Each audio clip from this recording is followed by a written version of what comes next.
Hey, good morning, everybody, and welcome back to Pacing the Pension. If this is your first time here, my name is Jeff, and on my channel here, I like to discuss things that involve three spans: lifespan, health span, and wealth span, and how they truly are all connected, and they're not their own little separate pipelines as much people may think they are. In today's video, we will talk about how week 4 of the road to the Indianapolis Monumental Marathon is officially in the bank. And while we came up just under a mile short of the plan, this week wasn't about the deficit. It brought a powerful reminder of why we put the work in the first place. It was about finding out what and who you're really fighting for.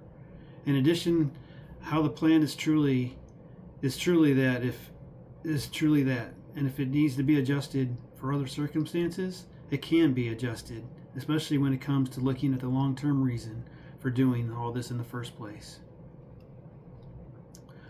Let me address something real quick up front on why the thumbnail looks like it does. Since other people are in the picture I had and are not any of my immediate family members, I felt obliged to have AI do it way it looks right now. And that's to protect the real images of the others that are in that picture. They are my running family, yes, but they're not my immediate family. And so that doesn't mean that they want their real pictures posted on YouTube. So that is why I did the thumbnail like I did this week, to make sure that I protect their images and their likelihood of not wanting to be out there on the YouTube channel also. But I thought it was really needed to be able to show what we were there to do and all that, and why I was there at the 5K yesterday. And so I thought it was a powerful picture. I just didn't want to have their real pictures on there, so I had AI do it like it is right there on the thumbnail. So point one, seeing the fight in the kid. I'm seeing how a hard, long training block can be, not just on myself, but on my family, my friends, and on my work. It is showing up for others when they need it also. This week, one member of my running community, her and her family hosted a 5K run. The reason for the 5K, is of course to help raise funds to offset what the insurance and the other factors won't cover when it comes to her son's care. I won't get into the details here on my channel, as that is not for me to discuss. The other factor, and one that pulls on my heartstrings a little bit more, was seeing all the community that came together to do something that her son can't do right now, and that is to walk or run. But seeing his grit and his grind through just to be present each and every day makes doing that 5K for him, made that 5K worth it. And it was especially after doing 9 miles before it. And oh, by the way, this is the shirt from the 5K. I'm wearing it proudly today, the day after, and it's truly amazing of what's going on and all that he's fighting for, and to be present each day for him and his family. And is a true testament of what he's doing, but also what his family's doing to make everything look great every single day. They're a truly amazing family, a truly amazing kid for what he's going through and what he's dealing with. It puts life into perspective that no matter how difficult work may be, how hard a training run may be, how hard things may get in life, there's others that their fight is truly to be alive and to be present each and every day. I'm glad that I get to be a part of his family's journey and to have his family a part of my little small running community.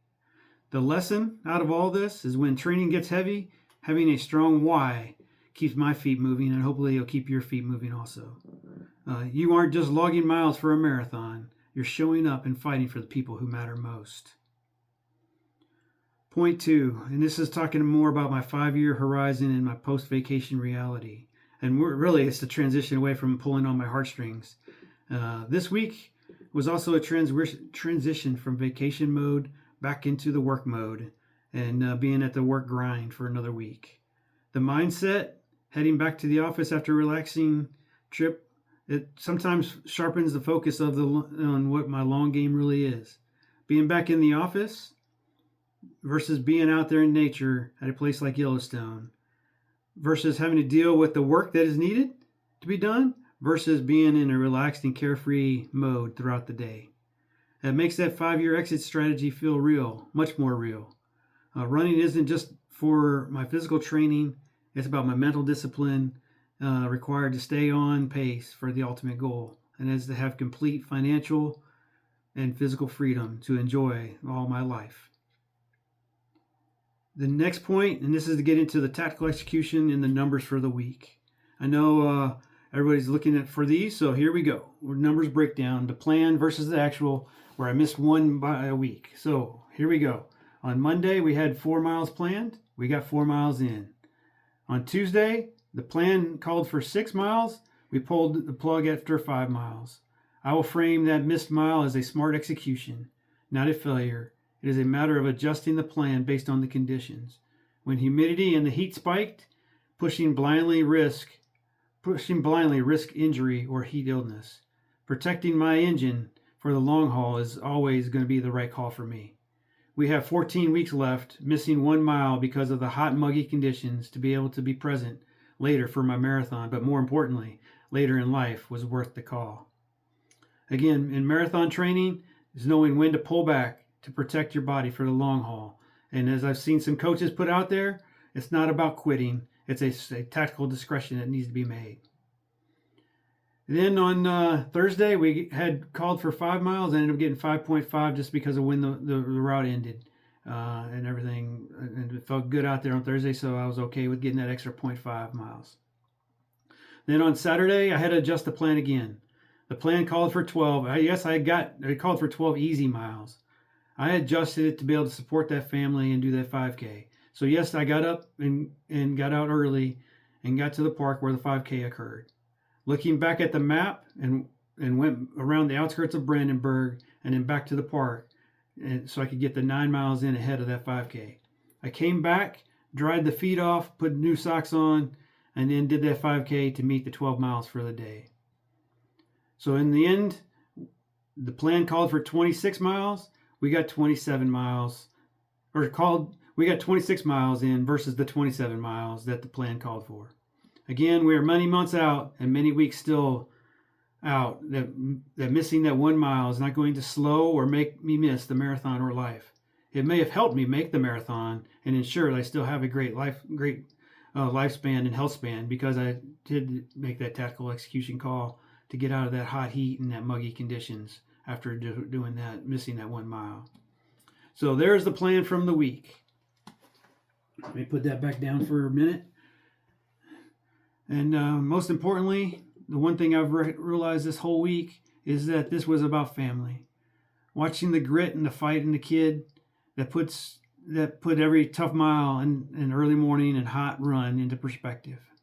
When you know who you're fighting for, the miles take care of themselves. Let me close out with a question for the audience here. What's your why? When your training or the daily grind gets tough, how do you stay focused on your 5-year goals? Leave me a comment below and hit that like button and subscribe. And until next week, let's continue to pace that pension.